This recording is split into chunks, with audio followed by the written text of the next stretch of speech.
مساہم محمد سہیل محمد افضل Bombay hotel جو درجہ اولیٰ کے طالب علم ہے، جن کی تقریر کا عنوان ہے ہندوستان کی تعمیر و ترقی میں مسلمان اور مسلم حکمرانوں کا کردار۔ سو بار سوارا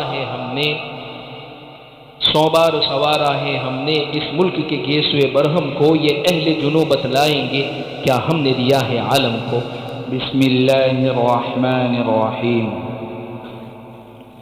نحمده ونصلي على رسوله الكريم، اما بعد۔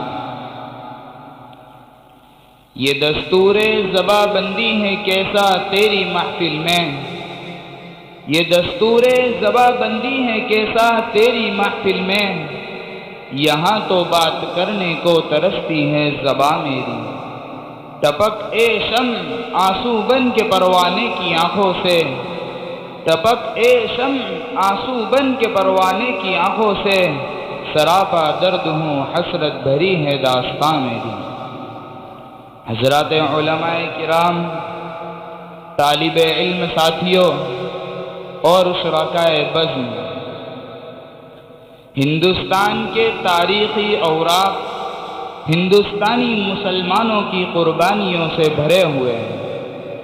حقائق کو سامنے رکھ کر اگر دیکھا جائے تو مسلم وہ قوم ہے جس نے ہر موڑ پر ہندوستان کے بجھتے چراغ کو روشن کیا، ڈوبتی کشتی کو ساحل تک پہنچایا، پھیلتی طوفانی موجوں اور نفرت و تعصب کے ابھرتے شراروں کو ٹھنڈا کیا۔ ہندوستان کو حسین و جمیل بنانے اور دنیا میں اس کا نام روشن کرنے کے لیے ایک اہم کردار ادا کیا ہے۔ ہندوستان کے گلے کو انگریزوں کی طوق غلامی سے نجات دلانے کے لیے اپنی جانوں کا نذرانہ پیش کیا ہے۔ تاریخ کے ہر دور اور گردش ایام کے ہر موڑ پر مسلمانوں نے اور مسلم حکمرانوں نے وطن عزیز کے لیے لازوال قربانیاں پیش کی ہے، جن سے تاریخ ہند کا ایک ایک ورق، ایک ایک صفحہ مزین منور مجلہ ہے۔ اٹھائے کچھ ورق لالہ نے کچھ نرگس نے کچھ گل نے، اٹھائے کچھ ورق لالہ نے کچھ نرگس نے کچھ گل نے، چمن میں ہر طرف بکھری ہوئی ہے داستاں میری۔ حاضرین جلسہ، جہاں تک اس ملک کی تعمیر و ترقی میں مسلم حکمرانوں کے کردار کی بات ہے تو فیروز شاہ کے کارناموں کو پڑھیے۔ اس نے تعلیمی میدان میں نمایاں ترقی کے ساتھ ساتھ رفاہ عام کو بھی خوب ترقی دی ہے۔ چنانچہ اس نے اپنے زمانے میں بہت سے شفا خانے قائم کیے، مسافروں کے قیام کے لیے 112 سرائیں قائم کی، محتاجوں اور بے کسوں کی امداد و تعاون کے لیے ایک محکمہ بنایا۔ نیز فیروز شاہ نے کئی شہر آباد کیے، جن میں جونپور اور فیروز آباد کافی مشہور ہے۔ ہم مانتے ہیں کہ مغل باہر سے آئے تھے، مگر انہوں نے ہندوستان کو اپنا وطن بنا لیا تھا اور اس کی تعمیر و ترقی کے لیے خود کو وقف کر دیا تھا۔ چنانچہ اکبر نے اسلامی علوم کے ساتھ ساتھ علم نجوم، علم حساب اور علم فلسفہ کو بھی فروغ دیا۔ ایک شاہی کتب خانہ قائم کیا جس میں مختلف علوم و فنون پر مشتمل قدیم مصنفین کی کتابوں کو یکجا کیا۔ دور اکبری سے قبل ہندو ہمیشہ سادہ لباس پہنتے تھے۔ اکبر نے ہی دہلی، لاہور، آگرہ، شیخ پور اور احمد آباد میں پارچہ بافی کے بڑے بڑے کارخانے جاری کیے۔ یہی نہیں بلکہ ایران، افغانستان اور چین سے کاریگر بلوا کر ہر قسم کے قیمتی کپڑے بھی تیار کرائے۔ اور آگے بڑھیے، سلاطین ہند نامی کتاب میں قاضی زین العابدین میرٹھی لکھتے ہیں کہ شاہ جہاں کے دور میں ہندوستان کے مختلف خطوں میں علم کے ایسے ایسے مرکز قائم تھے کہ بیرون ملک سے بھی لوگ تعلیم و تہذیب کے لیے ہندوستان آیا کرتے تھے۔ اورنگزیب عالمگیر رحمۃ اللہ علیہ کو کون نہیں جانتا، انہی کی علم فراست اور رعب و دبدبے کا اثر تھا کہ ان کے پورے دور اقتدار میں انگریزوں کو اس ملک پر قبضہ کرنے کی ہمت نہ ہو سکی۔ پتا پتا بوٹا بوٹا حال ہمارا جانے ہیں، پتا پتا بوٹا بوٹا حال ہمارا جانے ہیں، جانے نہ جانے گل ہی نہ جانے باغ تو سارا جانے ہیں۔ سرزمین ہند کے باغرت باشندوں، مسلم حکمرانوں کی طرح مسلمان قائدین اور عوام نے بھی اس ملک کی خدمت میں کوئی دقیقہ فرو گزاشت نہیں کیا۔ چنانچہ شیخ الہند مولانا محمود الحسن دیوبندی سے لے کر حکیم اجمل خان تک، مولانا ابوالکلام آزاد سے لے کر اے پی جے عبدالکلام تک، ایئر چیف مارشل ادریس حسن لطیف سے لے کر کیپٹن حنیف الدین تک، ڈاکٹر ذاکر حسین فخر الدین علی احمد سے لے کر چیف جسٹس ہدایت اللہ تک، فائنانس کمشنر ڈاکٹر محمد حسن سے لے کر راجیو گاندھی فاؤنڈیشن کے چیئرمین ڈاکٹر محمد عابد حسین تک، دیکھیے کس طرح مسلمانوں نے اس ملک کی تعمیر و ترقی میں اہم کردار ادا کیا ہے۔ تعلیم کے میدان میں علی گڑھ میں سر سید احمد خان، دیوبند میں مولانا قاسم نانوتوی، لکھنؤ میں مولانا محمد علی مونگیری، دہلی میں ہمدرد کے حکیم عبدالحمید نے جو کلیدی کردار ادا کیا ہے اس کی مثال ملنی مشکل ہے۔ ہاں واقف تو ہے اس راز سے یہ دار و رسن بھی، واقف تو ہے اس راز سے یہ دار و رسن بھی، ہر دور میں تکمیل وفا ہم سے ہوئی۔ برادران ملت، یاد کیجئے کارگل کا واقعہ، جہاں دہلی کے کیپٹن حنیف الدین نے سینکڑوں مسلم جالوں کو لے کر جام شہادت نوش کیا۔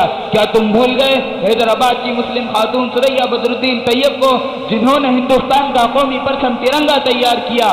کیا تمہیں یاد نہیں 2017 میں امرناتھ یاتریوں پر دہشت گردانہ حملہ ہوا، بہت سے برادران وطن مارے گئے اور باقی یاتریوں کو بچانے والا ڈرائیور محمد سلیم مسلمان تھا؟ ہندوستان کو میزائل اور ہتھیاروں سے لیس کر کے سپر کنٹری بنانے والا اے پی جے عبدالکلام مسلمان تھا۔ ہندوستان کو انگریزوں سے آزاد کرانے کے لیے راکٹ کا ایجاد کرنے والا ٹیپو سلطان سعید مسلمان تھا۔ مگر حکم صاحبان، افسوس کا مقام یہ ہے کہ مسلمانوں کو اپنی سال ہا سال قربانیوں کا یہ صلہ ملا کہ فی الحال ہندوستان میں موجود مسلمانوں کے ساتھ ایسا ناروا سلوک کیا جا رہا ہے جسے بیان کرتے ہوئے کلیجہ منہ کو آ جاتا ہے، خون کے آنسو نکل پڑتے ہیں، زبانیں گنگ ہو جاتی ہے، سمجھ میں کچھ نہیں آتا کہ چھڑوں داستان کیسے۔ ارباب علم و فکر، ہندوستانی مسلمانوں نے 865 سال تک ہندوستان کے وقار کو قائم رکھا ہے، اس کی عظمتوں میں 4 چاند لگائے ہیں۔ ارے آج اس گنگا و جمنا میں اتنا پانی بھی نہیں بہتا ہوگا جتنا خون مسلمانوں نے اس دھرتی کی خاطر بہا دیا ہے۔ سنو، ہم تو مر کر بھی نہ چھوڑیں گے وطن کی مٹی، ہم تو مر کر بھی نہ چھوڑیں گے وطن کی مٹی، پھر بھی کچھ لوگ کہتے ہیں کہ تمہارا کیا ہے۔ سرزمین ہند کے باغرت باشندوں، آج ہماری تاریخ کو مٹانے کی کوششیں کی جا رہی ہے، جنگ آزادی کی تاریخ سے مسلمانوں کے ناموں کو نکالا جا رہا ہے، ہمارے کارناموں کو بھلایا جا رہا ہے، اور ستم بالائے ستم یہ ہے کہ ہم سے یہ سوال کیا جاتا ہے کہ اس ملک کی تعمیر و ترقی میں تمہارا کیا کردار ہے، اس ملک کو بنانے اور سنوارنے میں تم نے کس طرح حصہ لیا، یہاں کیا یادگاریں چھوڑی۔ اے محبان وطن، جاؤ ہمالیہ کی بلندی سے پوچھو، سرزمین ہند کی شادابی سے پوچھو، گنگا کی گہرائی سے پوچھو، میسور کی دھرتی، بالاکوٹ کی پہاڑی، شاملی کے میدان، پٹنہ اور بکسر کی سرزمین سے جا کر پوچھو، یہ سب کے سب تمہیں بتائیں گے کہ ہم نے اس ملک کو کیا دیا ہے، یہ سب کے سب ہماری عظمت کے گواہ ہیں۔ بتاؤ اور ضرور بتاؤ، ہندوستان کو قطب مینار کی بلندی کس نے دی، جامع مسجد کی پرشب و عمارت کس نے دی، لال قلعے کی عظمت کس نے دی، تاج محل کی رعنائی کس نے دی؟ وہ کون تھا جو انگریزوں کے سامنے کاہنی چٹان بن کر کھڑا ہوا اور ہندوستانیوں کو یہ تاریخ پیغام دیا کہ شیر کی ایک دن کی زندگی گدڑ کی 100 سالہ زندگی سے بہتر ہے؟ وہ کون تھا جس کے سامنے انگریزوں سے بغاوت کی پاداش میں بیٹوں کے سر تھالی میں سجا کر ناشتے میں پیش کیے گئے تھے؟ وہ کون تھا جس نے سب سے پہلے انگریزوں کے خلاف لڑائی اور علم بغاوت بلند کرنے کا فتویٰ دیا تھا؟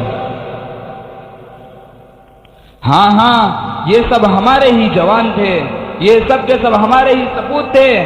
اے وقت کے ظالموں، اے حکومت کے ایوانوں میں بیٹھ کر مسلمانوں کے خلاف ظالمانہ، جابرانہ و صفاقانہ پلاننگ کرنے والوں، تم ہماری قربانیوں کو کہاں تک فراموش کرو گے؟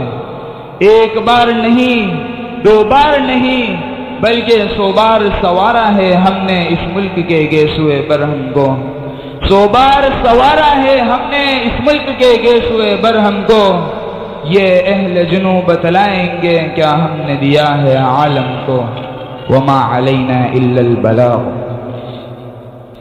عمر دراز مانگ کر لائے تھے 4 دن، 2 آرزو میں کٹ گئے 2 انتظار میں، کتنا ہے بد نصیب ظفر دفن کے لیے، کتنا ہے بد نصیب ظفر دفن کے لیے، 2 گز زمیں بھی مل نہ سکی کوئے یار میں۔